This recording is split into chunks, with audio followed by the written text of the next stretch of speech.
প্রতিবার বজ্রপাতের শব্দ হওয়ার সাথে সাথে লোকটি পয়স নিকাশনের পাইপে আঘাত করতে থাকে, কারণ একমাত্র এভাবেই সে পাথরে আঘাতের বিকট শব্দ লুকিয়ে রাখতে পারছিল, যাতে ওপরের রক্ষীদের কানে সে আওয়াজ না পৌঁছায়। এই মোটা জলের পাইপটিই ছিল তার পালানোর একমাত্র পথ। ডজনখানেক চেষ্টার পর অবশেষে সে পাইপটি ভেঙে ফেলতে সক্ষম হয় এবং মুহূর্তের মধ্যে প্রচুর নোংরা ময়লা পানি তীব্র গন্ধ নিয়ে বাইরে বেরিয়ে আসে।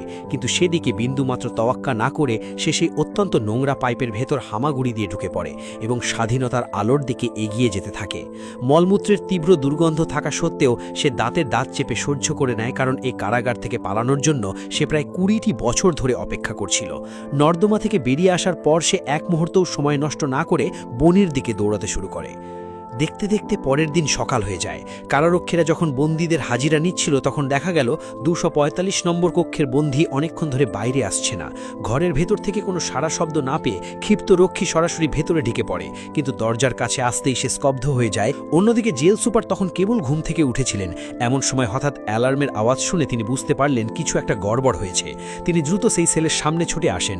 সেখানে এসে তিনি নিজের কর্মচারীদের উপর ক্ষোভে ফেটে পড়েন। গতরাতে হাজিরার সময় যে লোক সেলে ছিল সে এখন গায়েব হলো কি করে? তার মাথায় রাগ থাকলেও তার মনটা তখন একটু ভালো ছিল, কারণ গত রাতে ঘুমোতে যাবার সময় সে তার টাকা দ্বিগুণ করেছিল বেট অন গেম থেকে এই ফিফা সিজনে। বেট অন গেমে এখন নতুন লুক সাথে 14,000 টাকা বোনাস, লিঙ্ক কমেন্টে। এরপর তিনি সেই বন্দির সবচেয়ে কাছের বন্ধু রেড নামের এক কয়েদিকে ডেকে আনার নির্দেশ দেন। তার মনে হয়েছিল এই দুজনে যেহেতু সারাদিন একসাথে থাকত, তাই পালানোর আগে নিশ্চয়ই সে রেডকে কিছু বলে গেছে। কারাপ্রধানের রাগ ক্রমশ বাড়ছিল, কারণ এই কারাগার তৈরি হওয়ার পর থেকে আজ পর্যন্ত এমন ঘটনা কখনো ঘটেনি। রাগের মাথায় তিনি পাশে থাকা একটি পাথর তুলে নিয়ে দেওয়ালে ঝুলন্ত থাকা পোস্টারের দিকে ছুঁড়ে মারেন, কিন্তু সেখান থেকে অদ্ভুত ফাঁপা আওয়াজ প্রতিধ্বনিত হয়। কাছে গিয়ে দেখার পর তিনি অবাক হয়ে লক্ষ্য করেন পাথরটি পোস্টার ভেদ করে ভেতরে চলে গেছে এবং একটি ছোট গর্ত তৈরি হয়েছে। তিনি পরিস্থিতি বুঝতে পেরে পোস্টারটি টেনে ছিঁড়ে ফেলেন এবং দেখেন দেওয়ালে এক মস্ত বড় সুড়ঙ্গ তৈরি করা হয়েছে, যা সরাসরি কারাগারের বাইরের অংশের সাথে যুক্ত। এই দৃশ্য দেখে সবাই স্তম্ভিত হয়ে যায়। এই লোক সবার অলক্ষ্যে কখন এত বড় একটি সুড়ঙ্গ খুঁড়ে ফেলল? কারারক্ষীরা পুলিশ কুকুর নিয়ে পুরো এলাকায় চিরুনি তল্লাশি শুরু করে, কিন্তু সারাদিন খোঁজাখুঁজি করে তারা কেবল একটি প্রায় ক্ষয়ে যাওয়া ছোট হাতুড়ি আর একজোড়া পুরনো কয়েদির পোশাক ছাড়া আর কিছুই পায় না।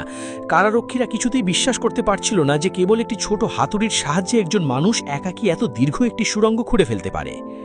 আসলে শুরুতে লোকটি দেওয়ালে কেবল নিজের নাম খোদাই করতে চেয়েছিল, কিন্তু সে দেখতে পায় দেওয়ালের আস্তরণ খুব সহজেই খসে পড়ছে। ভূতত্ত্ব নিয়ে পড়াশোনা করায় সে মুহূর্তের মধ্যে বুঝতে পারে যে দীর্ঘদিন ধরে সংস্কার না করায় এবং আবহাওয়ার কারণে দেওয়ালের সিমেন্টার চুন অত্যন্ত ভঙ্গুর হয়ে গেছে। সেইটিকে ঈশ্বরের দেওয়া একটি সুযোগ হিসেবে লুভে নেয়। এরপর থেকে যখনই সুযোগ পেত সে দেওয়াল খোঁড়ার কাজ চালিয়ে যেত। দেওয়ালে ঝুলন্ত সুন্দরীদের পোস্টারটিই ছিল তার এই গোপন কাজের সবচেয়ে বড় আড়াল।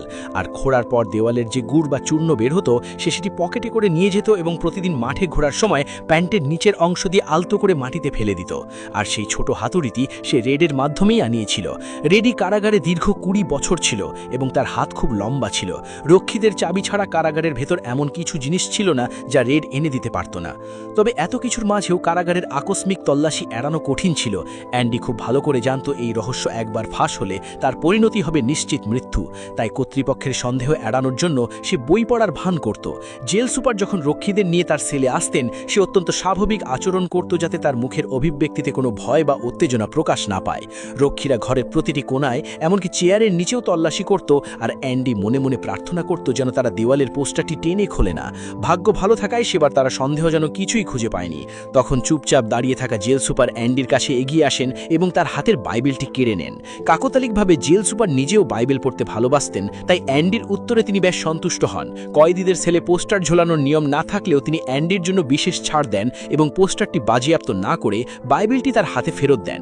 যাওয়ার সময় তিনি বলেন মুক্তির পথ এই বইয়ের ভেতরেই লুকিয়ে আছে। পরিহাসের বিষয় হলো অ্যান্ডি আসলে সেই বাইবেলের পাতা কেটেই হাতুড়িটি লুকিয়ে রেখেছিল, অর্থাৎ এই বাইবেলই ছিল তার মুক্তির আসল জনকাঠি। অ্যান্ডি পেশায় একজন ব্যাংক কর্মকর্তা ছিল। নিজের স্ত্রী এবং তার প্রেমিককে হত্যার দায়ে তাকে 2টি যাবজ্জীবন কারাদণ্ড দেওয়া হয়েছিল, যদিও সে সম্পূর্ণ নির্দোষ ছিল। সেদিন রাতে সে মদ্যপান অবস্থায় একটি বন্দুক নিয়ে তাদের ভয় দেখাতে চেয়েছিল, কিন্তু শেষ মুহূর্তে অপরাধ বোধের কারণে সে আর উপরে যায়নি এবং গাড়ি নিয়ে বাড়ি ফিরে আসে। বন্দুকটি সে নদীতে ফেলে দিয়েছিল, কিন্তু পরদিন সকালে তার স্ত্রী এবং প্রেমিককে মৃত অবস্থায় পাওয়া যায় এবং তাদের শরীর থেকে উদ্ধার হওয়া গুলি অ্যান্ডির বন্দুকের মতোই ছিল। আদালত এই পারিপার্শ্বিক প্রমাণের উপর ভিত্তি করেই তাকে অপরাধী সাব্যস্ত করে শশাঙ্ক কারাগারে পাঠিয়ে দেয়। এই কারাগারে যখনই কোনো নতুন কয়েদি আসতো, পুরনো কয়েদিরা বাজি ধরত যে তাদের মধ্যে কে প্রথম কান্নাকাটি শুরু করবে। শুরুতে রেড অ্যান্ডির ওপর বাজি ধরেনি, কারণ তার মনে হয়েছিল এই রোগা পাতলা শান্ত ভদ্র লোকটি খুব সহজেই ভেঙে পড়বে। অন্য কয়েদিরা ভেবেছিল লাইনে থাকা এক মোটা লোক হয়তো প্রথম কেঁদে ফেলবে।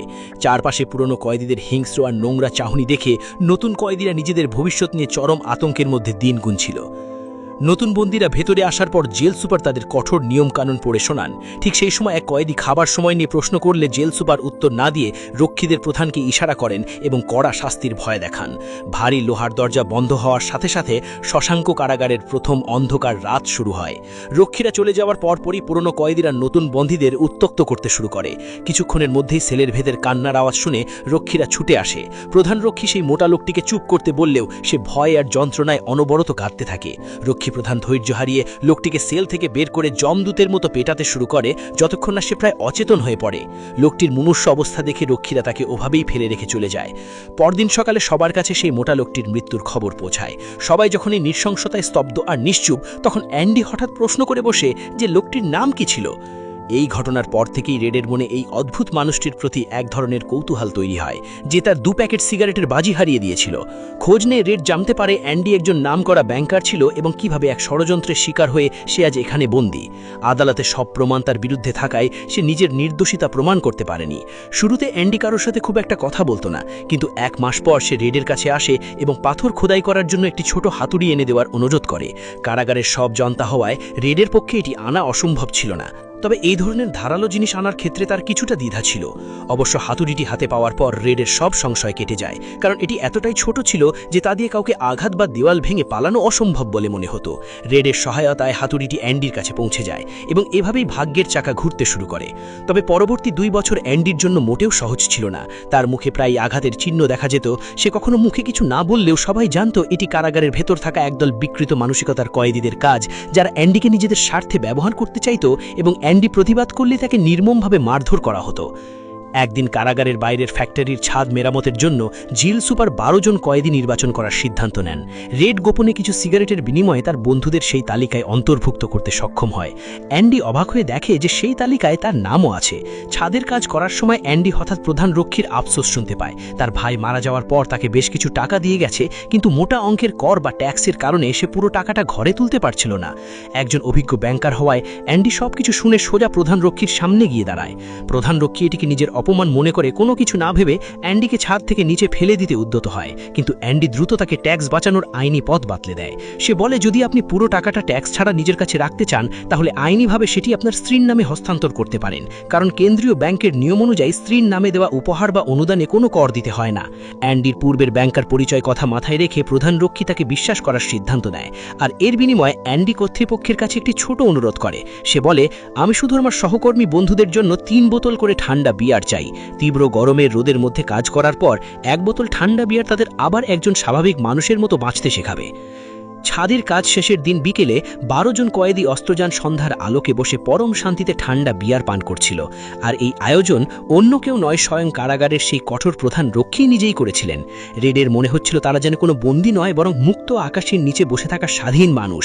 আর অ্যান্ডি কিছুটা দূরে দাঁড়িয়ে মুখে এক অদ্ভুত মৃদু হাসি নিয়ে তাদের বিয়ার খাওয়া দেখছিল। সে নিজের জন্য কিছু চায়নি, সে শুধু চেয়েছিল এই নরককুণ্ডের মাঝেও তার বন্ধুরা যেন কিছুক্ষণের জন্য হলেও একজন সাধারণ মানুষের মতো বাঁচার আনন্দ অনুভব করতে পারে।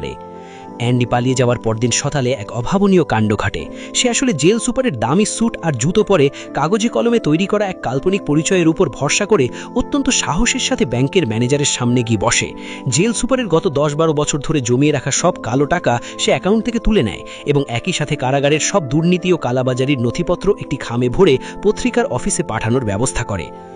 খুব দ্রুত শশাঙ্ক কারাগারের এই বিশাল কেলেঙ্কারি সংবাদপত্রের প্রধান শিরোনামে চলে আসে। চারপাশ থেকে পুলিশের গাড়ির সাইরেনের আওয়াজ শুনে জেল সুপার বুঝতে পারেন তার দিন শেষ হয়ে এসেছে। তিনি তার গোপন হিসাবের খাতা পুড়িয়ে ফেলার জন্য যখন লকার খোলেন, তখন সেখানে অ্যান্ডি রেখে যাওয়া সেই পুরনো বাইবেলটি পান। বাইবেলের প্রথম পাতায় অ্যান্ডি লিখে রেখেছিল, প্রিয় জেল সুপার, আপনি ঠিকই বলেছিলেন, আমার মুক্তির পথ এই বইয়ের ভেতরেই ছিল। বইটি খুলতেই দেখা যায় হাতুড়িটি লুকিয়ে রাখার জন্য পাতার মাঝখানের অংশটি হাতুড়ির আকারে কাটা। যে বাইবেল জেল সুপার নিজে অ্যান্ডির রাখে তুলে দিয়েছিলেন সেই বাইবেলই অ্যান্ডির পালানোর সুড়ঙ্গ তৈরির হাতুড়ি লুকিয়ে রেখেছিল। জেল সুপারের আর পালানোর কোনো পথ ছিল না।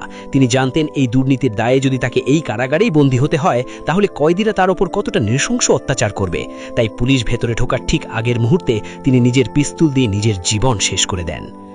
কিছুদিন পর রেড একটি বেনামি চিঠি পায় যার ওপর মেক্সিকোর একটি ছোট উপকূলীয় শহরের সিলমোহর দেওয়া ছিল। অ্যান্ডি তাকে আগেও এই শহরের কথাই বলেছিল। ম্যাপে সেই দূরবর্তী সমুদ্র সৈকতের কথা ভেবে এবং অ্যান্ডি একটি খোলা গাড়িতে করে মুক্ত বাতাসে ঘুরে বেড়াচ্ছে এই দৃশ্য কল্পনা করে রেডের মন খুশিতে ভরে যায়। অ্যান্ডির এই অবিশ্বাস্য পালানোর গল্প কারাগারের সব পুরনো কয়েদিদের মুখে মুখে ঘোড়ায় চুরমার হয়ে ঘুরে। রেড যখনই এই গল্প শুনত সে একপাশে বসে মৃদু হাসত, কারণ সে জানত কিছু পাখিকে কখনো খাঁচায় বন্দি করে রাখা যায় না। তাদের ডানার প্রতিটি পালক স্বাধীনতার আলোয় উজ্জ্বল থাকে এবং তারা যখন উড়ে যায় তখন চারপাশের মানুষকেও মুক্ত হওয়ার প্রেরণা দিয়ে যায়। দেখতে দেখতে আরও 10টি বছর পার হয়ে যায়।